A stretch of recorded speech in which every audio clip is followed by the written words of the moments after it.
संबोधित करें। धन्यवाद। कौन करता है, हमें मालूम है हमारी हिफाजत कौन करता है। हम ही ने लाज रखी है बुजुर्गों की यहाँ, वरना लोग टुकड़ों पर पलते हैं। बगावत कौन करता है, बगावत कौन करता है। साथियों, आज चित्रकूट जनपद के मऊ तहसील के प्रांगण में आदिवासी मुख्य रूप से कोल जाति को जनजाति के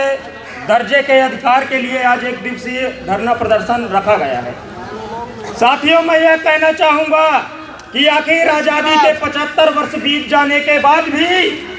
75 वर्ष आज़ादी के बीत गए, लेकिन उत्तर प्रदेश में कोल जाति को जनजाति का दर्जा अब तक क्यों नहीं मिला। मैं इस व्यवस्था में इस सरकार शासन प्रशासन से मैं पूछना चाहूँगा। और बहुत सारे लोग उत्तर प्रदेश में कोल समाज के लोग विधायक हैं, जिला पंचायत है, सांसद है। मैं उन लोगों से पूछना चाहता हूँ, उन लोगों से मैं कहना चाहता हूँ, वो लोग आज मुझे बहुत खुशी हो रही है कि हमारे आपके बरगढ़ के जिला पंचायत सदस्य जो कि एक प्रतिनिधि है, पहली बार मैं देख रहा हूँ कि कोई प्रतिनिधि कोल समाज का अपने अधिकार के लिए पैदल मार्च निकाला है और अपने अधिकारों की मांग को करते हुए मैं पहली बार देख रहा हूँ। मैं और उन विधायक सांसदों को मैं आपको बता देना चाहता हूँ आप सबके समक्ष, वो विधायक सांसद बन गए हैं, जिला पंचायत बन गए हैं, अभी वो शेड्यूल ट्राइब में आते हैं, SC कैटेगरी में आते हैं, उसी का वो सारे लोग आरक्षण लेते हैं। साथियों, तभी विधायक सांसद बनते हैं। उनको डर है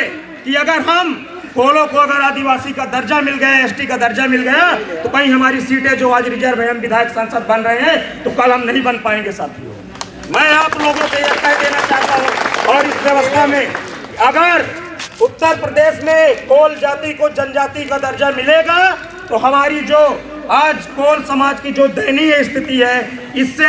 क्योंकि संविधान में मिले जितने भी अधिकार हैं वो अधिकार हमें नहीं मिल रहे हैं, क्योंकि हमें जनजाति का दर्जा नहीं मिला है। जिस दिन हमें जनजाति का दर्जा मिलेगा उस दिन हमारे लिए, जो आजकल हमारे हजारों लाखों युवा आज पढ़ लिख कर बेरोजगार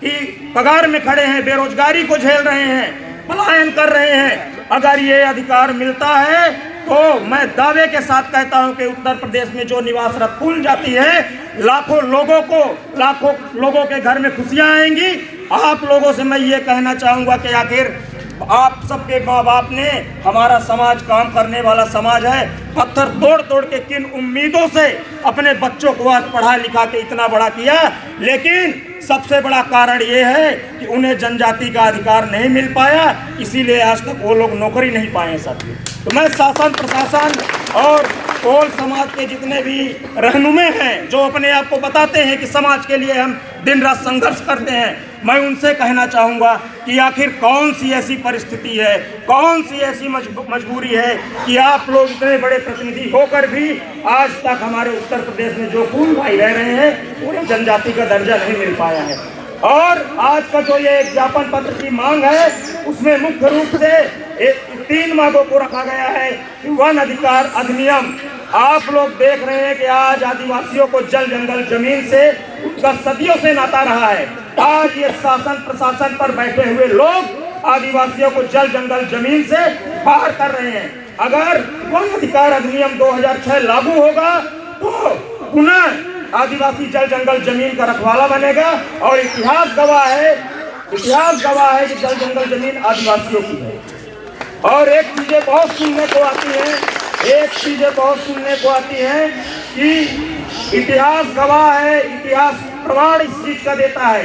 कि जल जंगल जमीन अगर आज सुरक्षित है वो आदिवासियों की वजह से है। लेकिन आदिवासी हमारे जो भाई बहन हैं जो बसे हुए हैं जंगलों में, आज ये व्यवस्था, ये वन विभाग के अधिकारी कर्मचारी बेवजह उनको बेचारों को परेशान करते हैं, वहाँ से भगाने का काम करते हैं। मैं उन्हें चेतावनी देना चाहता हूँ, मैं कहना चाहता हूँ कि देखिए, अगर आपके अंदर मानवता है, इंसानियत है, तो ऐसा कदम न करिए, अन्यथा आदिवासी बहुत ही सहनशीलता होती है उसके अंदर, लेकिन अगर वो बिरसा के आंदोलन को याद करेगा, तंटा भील के आंदोलन को याद करेगा, तो मैं दावे के साथ कहता हूं कि आपकी ये व्यवस्था कुछ कर नहीं पाएगी उनका, इसीलिए उनको परेशान करना पड़ेगा। और